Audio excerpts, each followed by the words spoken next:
Merched Crefftus Clwyd. Dwy o ranbarth Glyn Meilor sydd wedi bod yn weithgar iawn yn y sioe frenhinol yn Llanelwedd dros y blynyddoedd ydy Mary Mars Lloyd o Gangen Dinbych a Gaynor Brian Jones o Gangen Bryn Eglwys, Llandegla. Nia Wyn Davies fi draw i gael sgwrs gyda Mary. A dyma oedd y cwestiwn oedd gan Nia. Rydych chi'n wyneb cyfarwydd iawn ar uned Merched y Wawr yn Neuadd Morgannwg yn sioe Llanelwedd, Mary.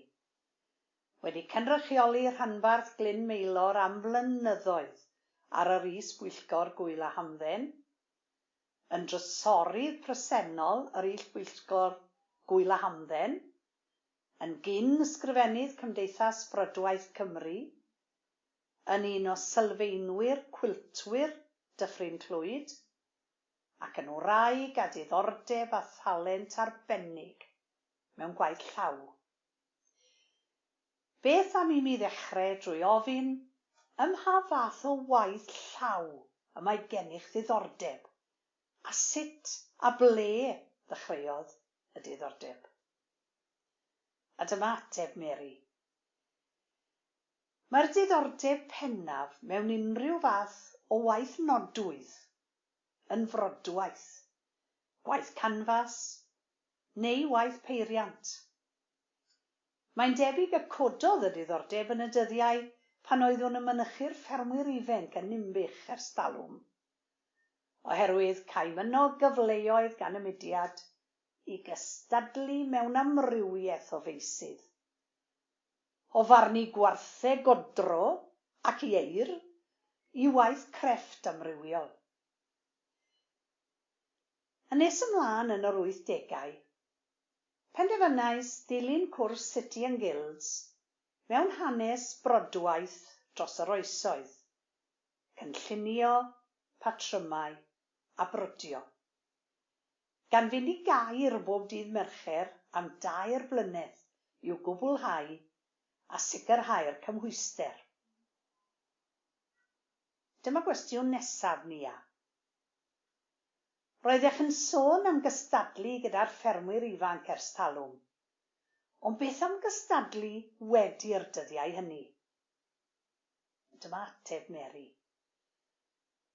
Drwy Ferched y Wawr, dwi wedi cael cyfle i gystadlu yn yr adran grefft yn y Ffair Eiaf yn Llanelwedd a'r Wyl Haf ym Machynlleth. Hefyd, ar hyd y blynyddoedd, dwi wedi cystadlu ar rywbeth neu gilydd yn yr adran grefft a choginio yn y sioe, ac wedi cael ambell gerdyn am fy nhrafferth. Nia'n gofyn wedyn, beth am arddangos gwaith neu gynnal dosbarthiadau neu gyrsiau? A dyma ateb Mary. Mae'r sioe wedi rhoi cyfle i mi arddangos fy ngwaith a chyfle i mi wneud sesiynau sgwrsio ac arddangos.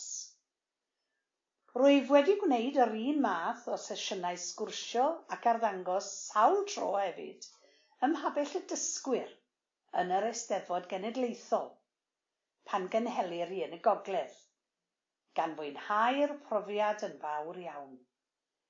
Mae wedi bod yn hyfryd cael y cyfle i sgwrsio a rhyngweithio â'r dysgwyr a bod yn fodd i ymestyn ei geirfa a chynnig cyfle pellach iddynt ymarfer eu Cymraeg. O ran cynnal dosbarthiadau, rai blynyddoedd yn ôl, bu'm yn cynnal dosbarthiadau brodwaith i oedolion dan gynllun Coleg Llandrillo. Ac am nifer o flynyddoedd, rwyf ar y cyd â Llunos Roberts, Rhanbarth Colwyn, wedi cynnal sesiynau crefft yng nghwrs crefft y Gogledd Merched y Wawr. Rwyf hefyd wedi cynnal ambell gwrs i Gymdeithas Brydwaith Cymru. Gofynnwyd wedyn, a beth am feirniadu? Dwi wedi bod yn feirniad yn yr adran grefft sioeau lleol sawl tro, a hefyd ambell flwyddyn wedi berniadu yn y sioe fawr yn Llanelwedd, yn yr adran grefft, gan fwynhau'r profiad o gael gweithio ar y cyd a beirniaid eraill.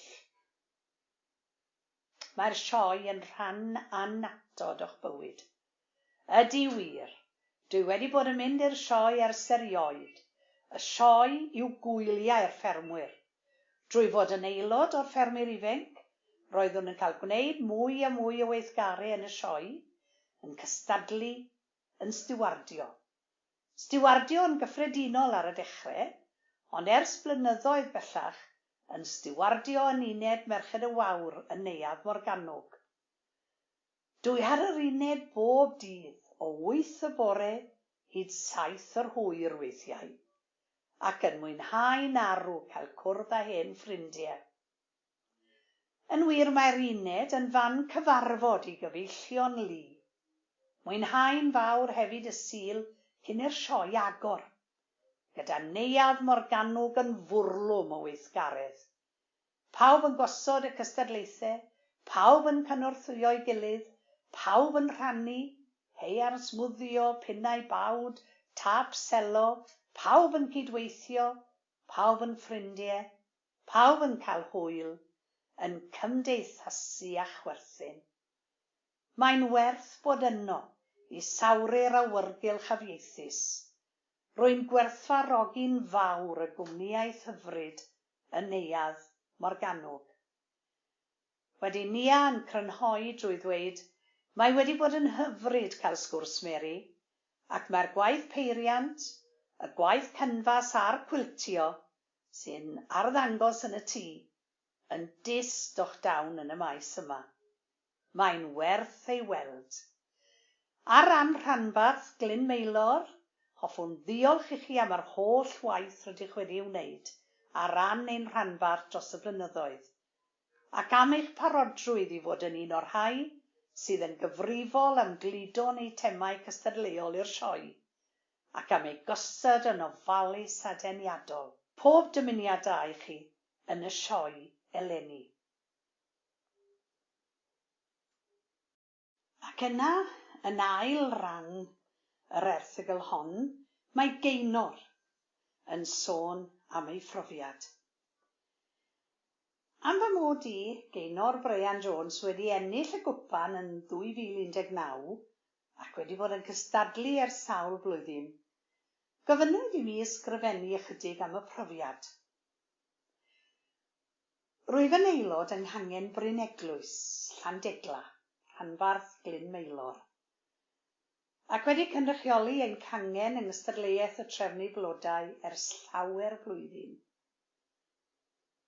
Y gall dwy o bob rhanbarth ymgeisio yn y sioe yn Llanelwedd, does neb arall am fentro gwneud o'n rhanbarth ni. Rwyf wedi cael rhyw wobr bob tro ond un yno. Mae diddordeb a chefnogaeth yr aelodau a'r swyddfa a chyfeillgarwch yr ymgeiswyr, her y cystadlu a chynnwrf y sioe wedi gwneud y cystadlu yn bleser. Heblaw am flwyddyn y Wellingtons a'r car yn sownd yn y mwd. Mae'r cystadlu yn gallu bod yn dipyn o orchwyn. Rheol y sioe yw bod rhaid gosod y trefniant ar y Sul neu cyn 6:30 bore Llun, a mynd â phopeth oddi yno ar ôl 5 yr hwyr ar y dydd Iau. Fe fu mae'r 1 yn mynd i lawr ar y Sul ac wedyn ar y dydd Iau. Un noson fe gysgais yn y car. Roedd y car wrth ddrws y babell blodau, a golau mawr ym mhob man, a dynion diogelwch o amgylch y lle. Ar y degau eraill, bym yn aros yng Nghaerberys Llanelwedd, hyn yn reit gyfleus. Yn awr, fe fyddaf yn gosod y blodau ac yn aros nos Sul. Codi ym 6:30 bore Llun, mynd heb brecwast, mwyn cael mynd i'r cae cyn 7 y bore, i edrych a yw popeth yn iawn ac i chwistrellu'r blodau. Mae'r babell blodau yn ymyl y ffordd fawr, ffordd Llangurig. Ond mae cystadlaethau crefft Merched y Wawr yn neuadd Morgannwg ar ben uchaf y cae, a thipyn o waith cerdded rhwng y ddau le. Ond hynny, fe fydd Tegwen yn mynd i fyny ac i lawr i weld fod pawb yn cael chwarae teg ac i ddweud gair y galondid, sydd yn sbardun i gario ymlaen. Ar ôl i mi sicrhau bod y blodau am trefniant yn iawn, byddaf yn mynd i gael brecwast ym mhabell aelodau'r sioe. Yna i uned Merched y Wawr, y lle mwyaf derbyniol o'r sioe i gael paned ac ymlacio, a chael cwyno bod safon gosod blodau wedi mynd yn uchel, a bod gosodiad Lilwen Caerfyrddin yn ardd dderchog fel arfer, ac nad oes gobeith gennyf am wobr. Erbyn hyn roedd berniadu cwpan Radi Thomas yn mynd rhagddo. A minnau'n rhyfeddu cymaint y waith oedd i'r stiwardiad a'r trefnwyr.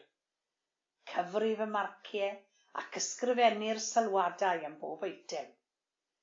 Sylwi ar brysurdeb Mary Mars Lloyd o'm rhanbarth hi, a Llunos Roberts, rhanbarth Colwyn. Y ddwy wedi stiwardio am flynyddoedd lawer, o'r Sul i ddiwedd y sioe. Y ddwy ar y brig ym myd crefft, wedi ennill ac wedi berniadu yn yr adran agored. A sôn am Mary, mae Mary yn gofalu am eitemau ein hymgais ni fel rhanbarth a'i gosod yn ddeniadol, ac mae'r safon yn uchel bob tro. Yr wyf fi yn bersonol yn ddyledus iawn iddi am gasglu a chludo fy nhrefniant blodau adref i mi ers ambell i flwyddyn erbyn hyn. Wedi gweld canlyniadau'r blodau a mwynhau ychydig o'r sioe, troi am adref tua hanner awr wedi 4 y prynawn. Y thema yw Eden Werdd eleni, a gyda Clwyd mynoddi'r sioe i'r gad. Wrth bolisho'r gwpan a enillais, dyma feddwl rhannu enwau'r enillwyr ers 1989. Dyma restr o'r enwau. Jenny Herbert, 1989, 1990, 1991, 1993. Phyllis Evans Abertawe, 1992, 1996, 1998. I Margarita Jones, 1994. Nan Jones Ceredigion, 1995. Morfydd Thomas Merionydd, 1997, 2003, 2004. Nia Rowlands Glyn Maelor, 1999, 2002. Margaret Edwards Teifi, 2000. Lilwen Thomas Caerfyrddin, 2005, 2009, 2012, 2013, 2014, 2015. Gwyneth Davies Ceredigion, 2006. Ruth Hughes Abertawe, 2007. Jill Owen Maldwyn, 2010, 2011. Glenys Morgan, 2016. Jill Knightley, 2017. Nia Williams Uwchaled, 2018.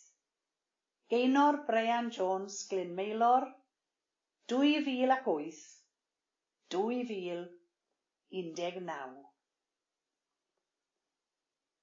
Darllenwyd yr erthygl gan Gillian Jones sy'n aelod o Gangen Llanfed yn rhanbarth Ceredigion.